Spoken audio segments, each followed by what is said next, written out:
Тези сърмички успяха да превземат интернет с над 100 милиона гледания на различни рецепти, затова нямаше как и аз да не ви покажа своята версия и без да ви развалям края, да, заслужават се славата.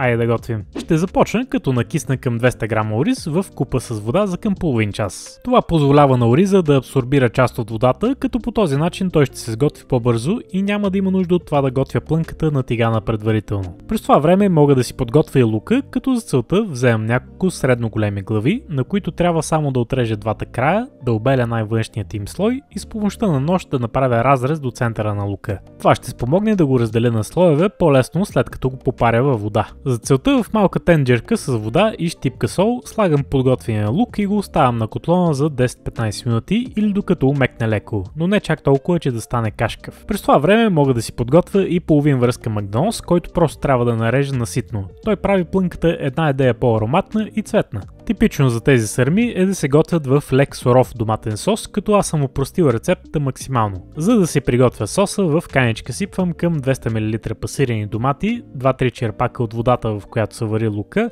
чайна лъжица захар, щедра щипка сол и малко черен пипер, след което разбърквам добре и го оставям на страна за сега. За да си приготвя плънката, в голяма купа слагам към 400 грама кайма, като аз ползвах смес, но по-често се прави с чиста телешка кайма, накиснатият ориз, нарязаният магданоз, супена лъжица доматено пюре, щедра щипка сол, черен пипер и кимьон. През това време ти напомням, че ако видеото ти хареса, може да оставиш по едно палче нагоре, да се абонира за канала, ако още не си, и да пишеш по коментар.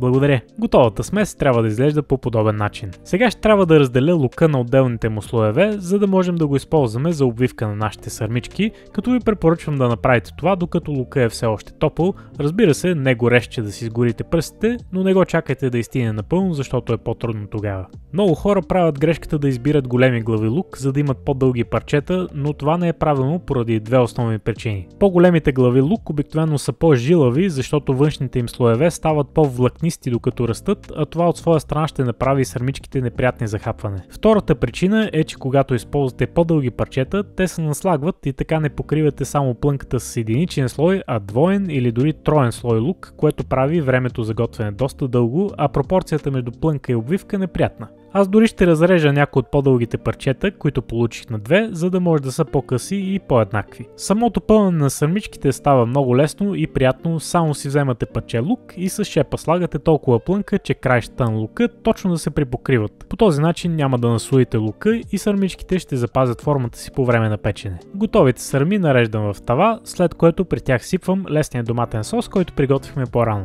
Той нарочно е по-воднист, защото ще се пекат доста време и той ще се редуцира. За първата част от готвенето покривам тавата с лист алуминиево фолио и слагам в фурната на 200 градуса за 40 минути. След като това време измине, ги изваждам от фурната, премахвам фолиото и връщам да се пекат открити за още 30-40 минути или докато хванат лек загар.